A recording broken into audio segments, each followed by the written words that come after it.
Marcus had always been the type to joke his way through life's most mundane moments. Standing in the middle of his cramped apartment, surrounded by empty pizza boxes and the soft glow of his gaming setup, he raised his arms to the ceiling in theatrical desperation. "Universe!" he declared with mock solemnity. "I'm 28 years old, I've got a decent job, and I can make killer mac and cheese. Where's my wife? I'm literally asking for one wife. Just one." He paused, grinning at his own ridiculousness. "I mean, come on. I'm not picky.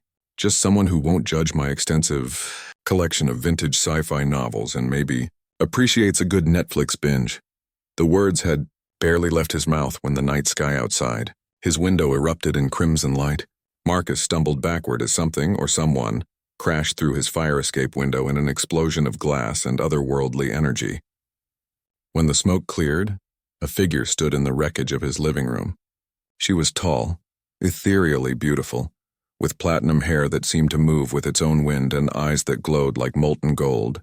Her armor was a masterpiece of alien technology. Sleek black material that seemed to absorb light, etched with glowing red runes that pulsed like a heartbeat. A massive sword hung across her back, its blade humming with barely contained energy. "Your request has been heard, human," she said, her voice carrying an accent that seemed to blend ancient aristocracy with something decidedly not terrestrial. "I am Seraphina Vexithara, Warbride of the Crimson Fleet, slayer of the Korvac Armada, and defender of the Outer Rim." She straightened to her full imposing height. "And I accept your proposal." Marcus blinked, then blinked again. "I'm sorry, what?" "You called for a wife," Seraphina said matter-of-factly, stepping carefully over the broken glass. "The cosmic frequencies carried your plea across 7 star systems. It reached me during my meditation cycle between campaigns." She studied him with those unsettling golden eyes. "I found your specifications acceptable." "Specifications?" Marcus's voice cracked slightly. "Decent employment, culinary skills, tolerance for literature and recreational viewing." She nodded approvingly. "Plus, your genetic signature suggests compatibility with vampiric enhancement. Very promising." Marcus felt like the universe had just played the most elaborate prank in cosmic history. "Look, I'm Seraphina—" "Sarah will suffice," she interrupted. "We are to be bonded after all." "Right, Sarah, here's the thing, I was joking." Like, completely joking. I wasn't actually summoning an alien vampire wife from space. Sarah tilted her head, confusion flickering across her features. "But you made a formal request to the universe. In my culture, such declarations are binding contracts." "In my culture, that's called talking to yourself because you're lonely," Marcus explained weakly. For a moment, Sarah looked genuinely hurt. "Do you find me inadequate?"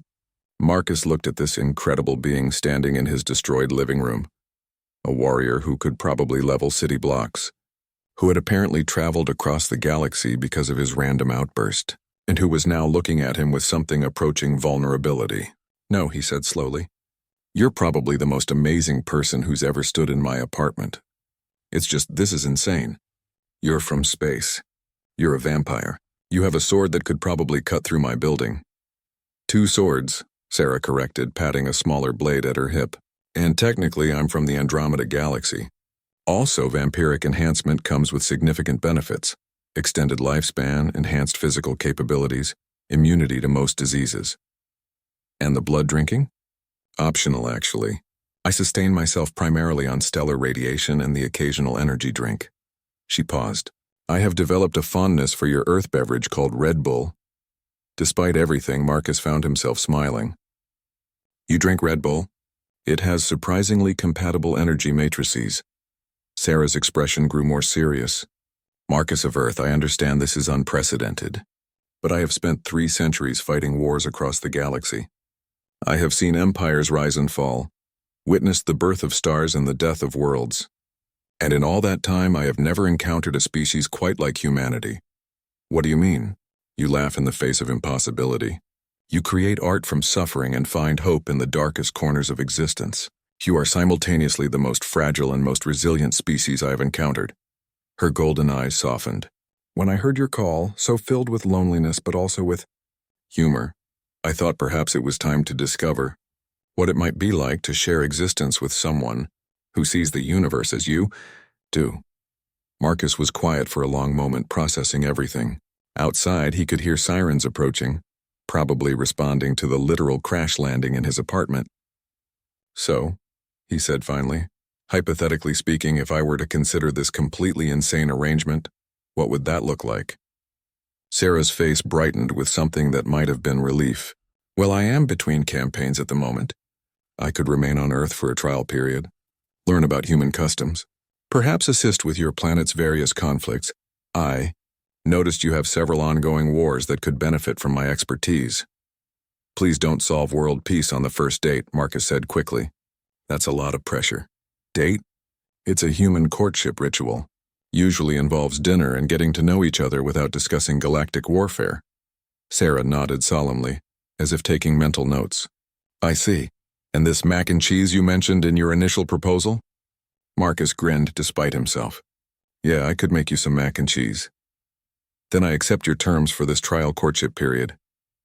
As the sirens grew louder outside, Marcus looked around his destroyed apartment, at the impossibly beautiful vampire Warbride standing among the wreckage, and made what was quite possibly the most insane decision of his life. "All right," he said, "but we're going to need a better apartment, and maybe some kind of cover story that doesn't involve intergalactic marriage proposals." Sarah smiled for the first time since her arrival, revealing fangs that somehow made her even more stunning. "Leave the logistics to me. I may be new to Earth dating, but I excel at tactical planning." Marcus couldn't help but laugh. He'd asked the universe for a wife as a joke, and somehow it had delivered the most extraordinary woman in the galaxy. If that wasn't the most perfectly human thing that had ever happened to him, he didn't know what was. "Welcome to Earth, Sarah," he said, extending his hand. "I hope you like pizza."